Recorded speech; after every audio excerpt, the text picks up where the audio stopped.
mandar sua mensagem. Anota aí, 92 99334 1870. 92 99334 1870. Aparece aí, maninho. Programa Conexão Onda. Na TV Onda Digital 8.2. Olá, eu sou Carla Castelo Branco e quero te convidar para me acompanhar de segunda a sexta-feira pela TV Onda Digital 8.2, a partir das 10h30 da manhã, no programa Conexão Onda. Vem comigo, porque vai ter muita informação e prêmios. Programa Conexão Onda, na TV Onda Digital 8.2. De segunda a sexta-feira, a partir das 10h30 da manhã, com Carla Castelo Branco. Você está ouvindo Onda Digital. A Onda Digital FM. Do jeito que você quer. Segue a Onda. Segue a Onda Digital. @Rede Onda Digital.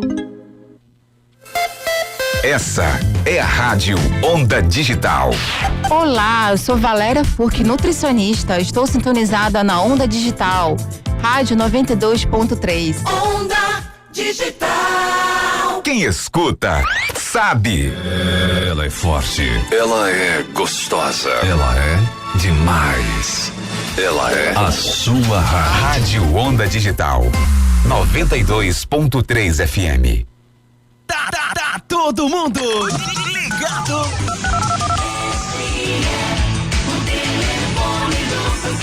99334-1870.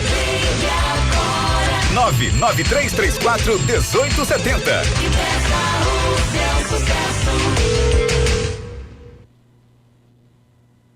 É sucesso que você quer? Então segura, que lá vem mais um na Onda Digital. O hit que não sai da sua cabeça. Toca aqui na Onda Digital 92.3 FM.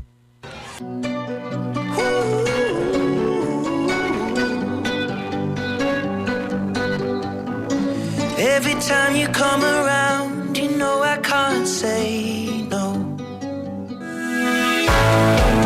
No ar, questão de ordem. Com o doutor Anderson Fonseca. Boa noite a todos aqueles que nos ouvem diretamente aqui da Rede Onda Digital FM 92.3. Quem escuta sabe, você que está nos acompanhando aí no seu carro, está acompanhando através do YouTube, está acompanhando nas plataformas da Rede Onda Digital, está em qualquer lugar dessa nossa grandiosa cidade, ou quem sabe está no Caribe, está nas Ilhas da Madeira, está além mar. Através do YouTube nós alcançamos aí a nossa audiência internacional. Muito bem-vindo, bem-vinda ao nosso programa Questão de Ordem, aqui diretamente com o nosso querido amigo Chico Preto, que vem trazendo também muitas informações. A gente vai ter um debate aqui muito importante sobre as questões jurídicas que todos nós estamos nos indagando acerca do Caribbean Gate, essa situação que infelizmente acabou acontecendo ou chegou ao nosso conhecimento envolvendo o prefeito e a sua primeira dama. Mas principalmente no nosso primeiro bloco nós vamos conversar com o nosso candidato ao Instituto dos Advogados do Brasil, Carlos Eduardo Machado, está conosco via link diretamente do Rio de Janeiro. Mas antes de passarmos a ele, deixa eu passar aqui o boa noite do nosso querido Chico Preto. Boa noite, Chico. Salve, Anderson, salve a todos que nos ouvem, e não me pergunte se eu estou pronto, porque se você me perguntar eu vou te responder. Isso acabou. Boto nasce nadando. Nasce nadando, exatamente. Doutor Carlos Eduardo Machado, está nos ouvindo aí nas ondas da rádio, daqui diretamente no nosso link do VMix, operado pelo nosso querido Gabriel. Tem retorno lá para ele? Muito bem, prazer aí com vocês.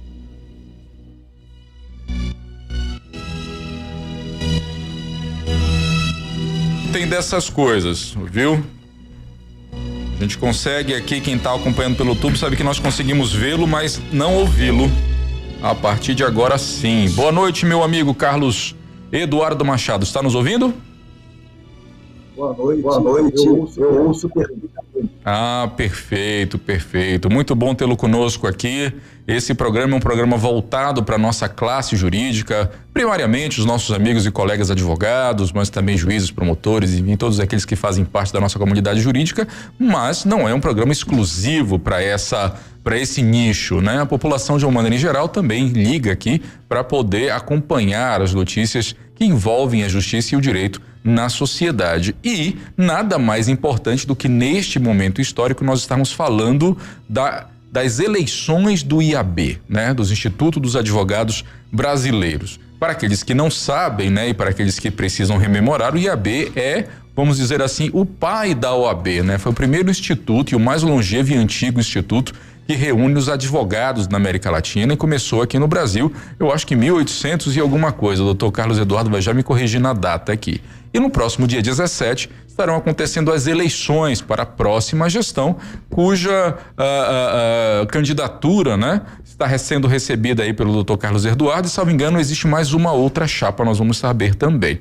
Enfim, vamos passar direto aqui ao nosso entrevistado para saber exatamente todas essas informações. Boa noite, doutor Carlos Eduardo. Boa noite, como eu já disse, um prazer estar aqui com vocês. Você bem colocou, o Instituto Brasileiro é um dos institutos jurídicos mais antigos, criado em 1840 pelo imperador Pedro II para organizar a profissão de advogado a partir da criação em 1827 a Universidade de São Paulo, Universidade de Olinda, tinha umas faculdades de direito. Dentro dessas duas faculdades de direito, o imperador criou o Instituto de Advogados Brasileiros. O Instituto acabou gestando a ordem foi criada em 1987 anos depois da criação do Instituto. A partir de então, passou a cuidar das instituições ao exercício da advocacia. O Instituto se transformou numa espécie de academia, se dedicando ao estudo do direito, ao aprimoramento da ordem jurídica e o culto à justiça. Perfeito. E nesses últimos anos, o senhor fez parte dessa última gestão que está encerrando esse ano, correto? O que teve de novidade? Quais foram as atuações do IAB nessa última gestão? Sim, eu faço parte da gestão que se encerrará no dia 15 de abril como o primeiro vice-presidente. Eu estou há 11 anos na diretoria do Instituto, onde já vi várias funções e conheço bem o funcionamento. Essa questão temos como pontos muito importantes. Em primeiro lugar, a defesa do Estado Democrático, já sentindo uma ameaça do questionamento à justiça eleitoral durante o período eleitoral. E 2022, o presidente Sidney Sanches criou uma comissão de defesa do Estado Democrático de Direito, presidida pelo oriente relator da Constituição, ilustre Bernardo Cabral. Sim, o nosso amazonense. Hoje tem o presidente da Ordem dos Advogados do Brasil, Beto Simonetti. Perfeito. E me fale um pouco sobre a questão aí das eleições. Para aqueles que estão nos ouvindo, inclusive que são da classe jurídica e não conhecem bem o IAB, como é que vai ser isso, né? São quantas chapas? Somente o senhor, parece que tem mais uma outra colega, né? Que já foi presidente, salvo engano. Como é que está essa organização aí para a eleição do dia 17? Sim, a eleição, como você disse, 17 de março, são duas chapas concorrendo. A chapa que eu encabeço tem o apoio do presidente Sidney Sanches e composta por vários advogados militantes antes. E a outra chapa da ex-presidente, que já foi por duas vezes presidente, teve 4 anos à frente do Instituto, e agora quer voltar para o terceiro mandato. Embora ela também já foi eleita recentemente conselheira federal da Ordem dos Advogados pela seccional do Rio de Janeiro.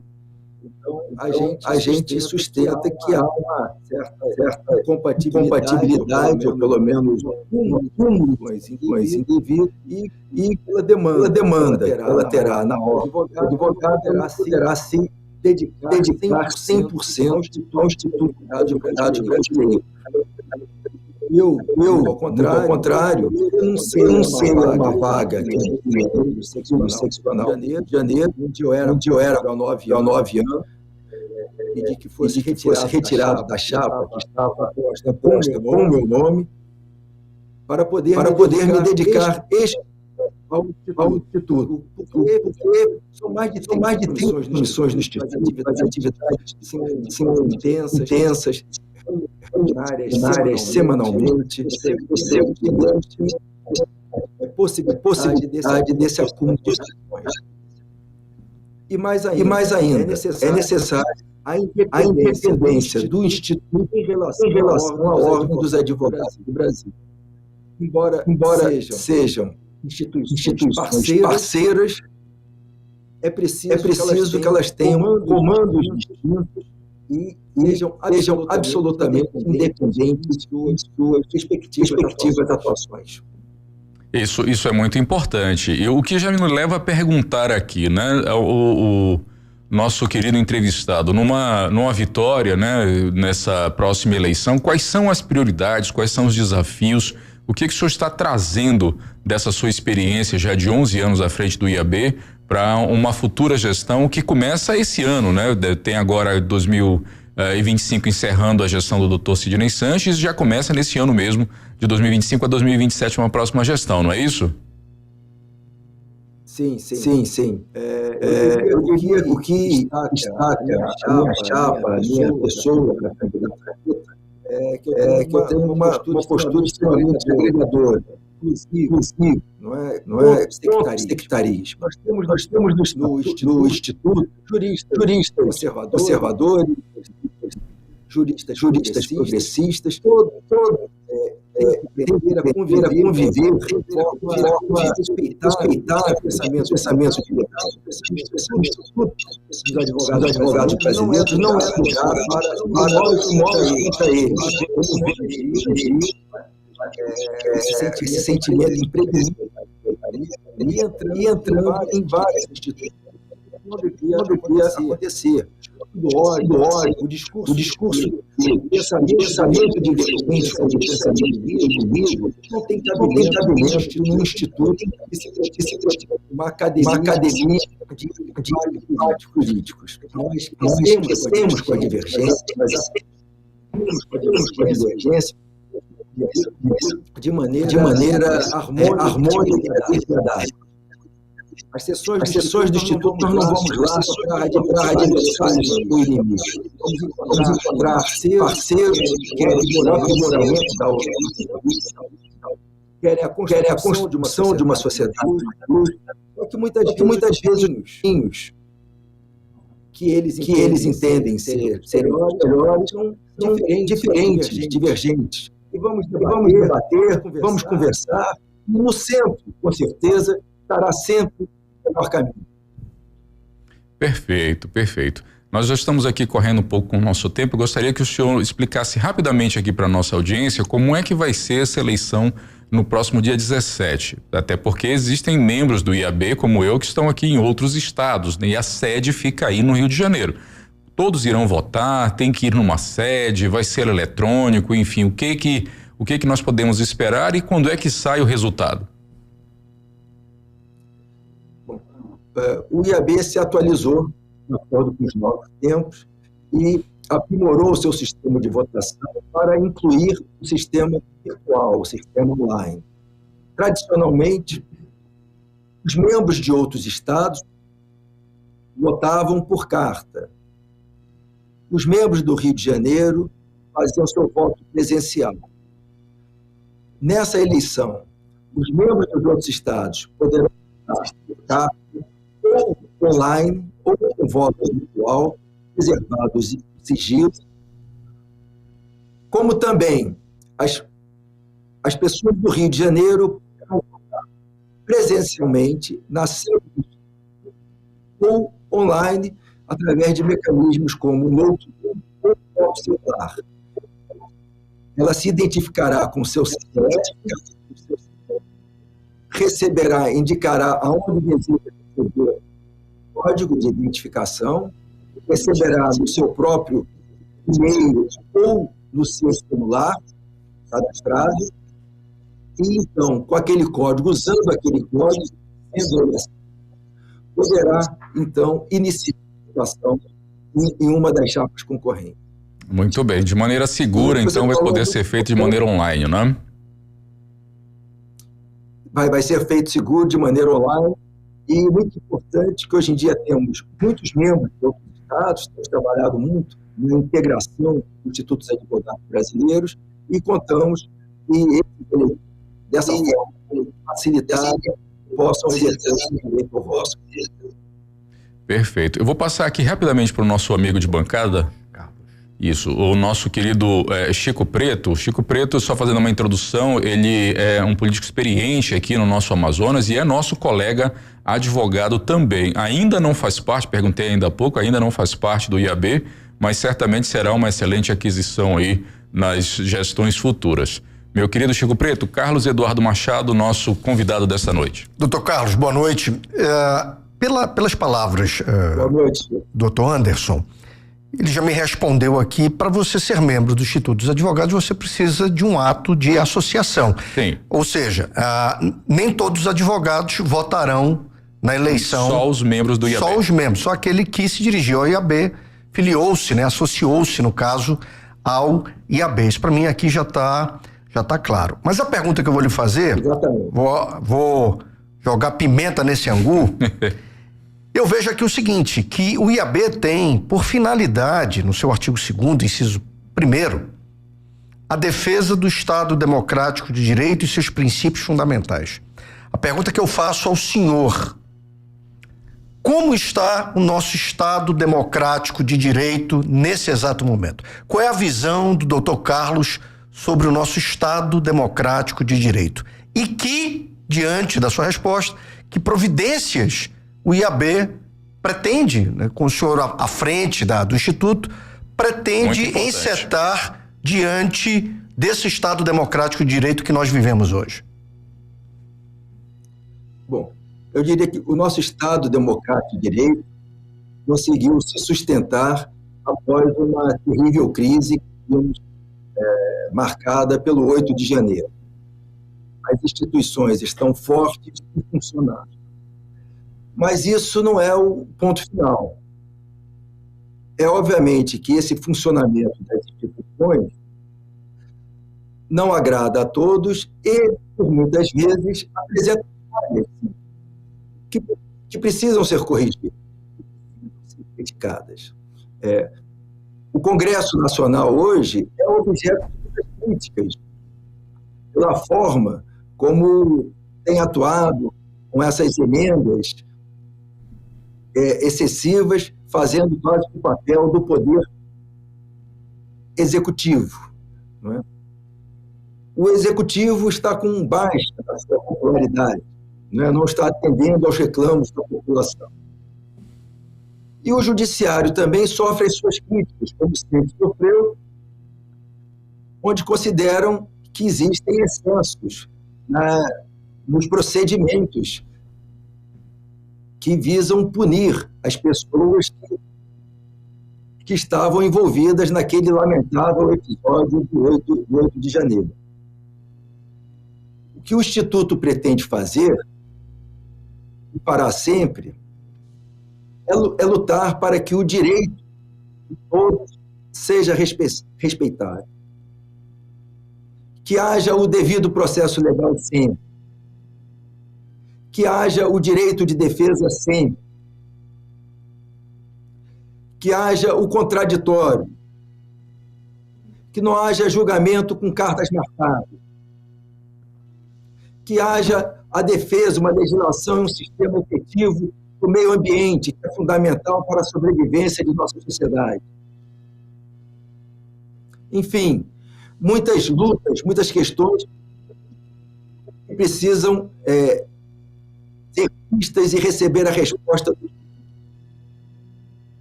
Mas a sua pergunta é muito pertinente. O Estado Democrático de Direito brasileiro sobreviveu a um terrível ataque. E, claro, sempre ele apresenta qualidades, mas defeitos também. Até porque homens estão à frente de cargos importantes e os homens têm os seus defeitos, têm as suas parcialidades. E é preciso que tenhamos a lei forte, o braço forte dos amantes do direito, para que as autoridades todas respeitem a lei. Ninguém está acima da lei. Todos devem respeitá-las. Os cidadãos, as autoridades, os legisladores, membros do Poder Executivo e os membros do Judiciário também. Perfeito, muito obrigado pela sua participação aqui conosco, já desejamos sucesso aí na sua campanha, vamos aguardar aqui ansiosamente as eleições do dia 17 e depois também lhe aguardamos aqui para já falar desses resultados, enfim, como é que vai ser as questões que serão levadas adiante aí pelo nosso IAB. Um forte abraço e contamos com o senhor em outras oportunidades aqui no nosso programa. Muito obrigado, eu que agradeço muito a oportunidade que vocês concederam da gente falar um pouco aqui do nosso Instituto dos Advogados Brasileiros, do qual temos tanto carinho. Muito obrigado e boa noite a todos os ouvintes. Boa noite, sucesso. Então é isso, meus amigos. Agora podendo já tirar aqui o fone, que nós já saímos aqui do link do VMix, falamos um pouco aqui sobre a eleição do Instituto dos Advogados do Brasil, que vai acontecer no próximo dia 17, né? Estaremos acompanhando e passando todas as informações. Bom, falando de eleições, falando de candidaturas, falando de política, por que não no mundo do direito, todos nós estamos nesse instante, né, sabendo da circunstância que está envolvendo a Prefeitura de Manaus, melhor dito, né, o prefeito e a sua primeira-dama. Várias questões políticas estão sendo discutidas. Boa Noite Amazônia, o programa que nos antecede aqui, já fez uma exposição belíssima no que diz respeito às questões políticas, os vereadores que estão levando aí adiante os seus requerimentos, a blindagem que aconteceu hoje lá na Câmara para evitar lá a fala dos vereadores de oposição e tudo mais. Mas um aspecto, de repente, que ainda não foi falado, mas que foi pensado por nós aqui para ser debatido rapidamente, e para isso ninguém mais, ninguém menos do que Chico Preto, que já esteve dentro de campo e sabe como é que funciona as 4 linhas, vai nos ajudar a repensar essa situação, na verdade, a pensar essa situação e a responder. Será que essas situações pelas quais o prefeito tem passado dariam início aí, ou poderiam eventualmente dar início a um processo de impeachment? Meu querido Chico Preto, e agora? A pergunta que muitas pessoas estão se fazendo nesse exato momento. Muitos advogados, muitos cidadãos que... Quem sabe até o próprio prefeito está se fazendo. Muitos cidadãos que se interessam pelo processo político. E vale a pena a gente começar dizendo o seguinte: existe uma lei de impeachment? Existe uma lei com esse nome? Bem, eu desconheço. Impeachment o impedimento O impedimento é quando você... Da continuidade você impede... Do mandato. Que o político, no caso o prefeito, o governador ou o presidente da República, ele siga no exercício do mandato. Existem algumas ferramentas, né, que podem levar ao impeachment. Existe uma ferramenta no âmbito político-administrativo, né? A gente vai comentar sobre isso, e tem uma ferramenta que é no âmbito judicial. No âmbito judicial, hoje de manhã, eu ouvi até alguns colegas advogados falando que o instrumento seria a Lei 1079. E eu discordo, eu peço vênia para discordar, porque a Lei 1079, lei federal, ela trata dos crimes de responsabilidade exclusivamente do presidente da República. A lei... um decreto que foi recepcionado pela Constituição de 1988 é o Decreto-Lei 201. Sim. Que trata né? Vamos mencionar aqui, que trata Decreto-Lei 201, que trata dos crimes de responsabilidade do prefeito municipal, qualquer prefeito. Então, quais são os crimes? Aí tem o artigo 1º que diz quais são os crimes que o prefeito, se cometer, se ele pode dar aí nessa abertura. E essa abertura se dá onde? Se dá no Poder Judiciário, veja. À luz disso que está aqui, ela se dá no Poder Judiciário. E o artigo 1º é muito claro. São crimes de responsabilidade dos prefeitos municipais sujeitos ao julgamento do Poder Judiciário, independente de pronunciamento da Câmara. Olha só, isso é bastante importante. De pronunciamento da Câmara. A Câmara pode utilizar a lei, o Decreto-Lei 201, para embasar, né, a sua posição? Pode. Mas à luz da lei, do Decreto 201, Decreto-Lei 201 de 27 de fevereiro de 1967, o Poder Judiciário também pode fazê-lo, se provocado. Quem que pode provocar o Poder Judiciário? Nesse caso, o Ministério Público. É isso? Sim. Por quê? Porque se trata, salvo o melhor juízo, de uma ação penal, de uma ação, que não é uma ação penal, uma ação penal civil, né, de ação do Ministério Público. Bem, no âmbito político administrativo, Câmara de Vereadores, o que pode acontecer, meu amigo Anderson? E aí a gente vai para a lei orgânica do município, para que você que esteja nos ouvindo entenda. Artigo 23 da lei orgânica do município. Competem privativamente à Câmara Municipal as seguintes atribuições. Um minuto, vamos lá. Processar e julgar o prefeito e o vice-prefeito nas infrações político-administrativas. Quais são as infrações político-administrativas? Aí a gente tem que ir para o artigo 81, que diz o seguinte: o prefeito poderá ser processado e julgado nas infrações político-administrativas. Aí tem uma série de possibilidades e tem uma que me parece que essa pode ser arguída pela Câmara Municipal, porque as outras eu vi e não vi consistência para que seja arguída. Que é a seguinte: proceder de modo incompatível com a dignidade e o decoro do cargo. Então, algum vereador, e aí um detalhe importante, meu amigo, no artigo 1º, no parágrafo 1º do artigo 81 diz o seguinte: admitir-se-á denúncia por qualquer vereador, partido político ou cidadão. Então, qualquer um do povo, desde que seja cidadão, pode de repente ingressar, juridicamente falando, pode ingressar perante a Câmara Municipal de Manaus, narrando os fatos e pedindo que a Câmara Municipal de Manaus instaure um processo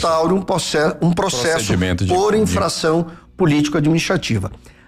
A depender do resultado, esse processo pode culminar com a cassação de mandato. Juridicamente falando, é isso. Então, o assunto ganhou repercussão, uma repercussão política enorme, absurda, e juridicamente, para aqueles que nos ouvem, inclusive colegas advogados, o que está no texto da lei são essas possibilidades que a gente acaba de extrair aqui da lei orgânica do município. Mais situações aí para cada vez mais nós estarmos atentos ao desenrolar dessa circunstância que está envolvendo o prefeito da cidade de Manaus. Nós vamos ter que ficar por aqui, porque nós temos o link aí nacional que está entrando agora no ar. Então vamos suspender aqui rapidamente, vamos deixar no suspense para o nosso próximo Questão de Ordem aprofundar essas informações. Agradecemos muito a você que está nos acompanhando. Vamos em frente que a semana só está começando. Muito obrigado e boa noite a todos.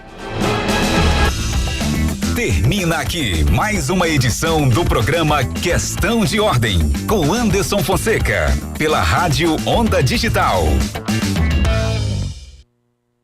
Segue a onda! Segue a Onda Digital, @Rede Onda Digital.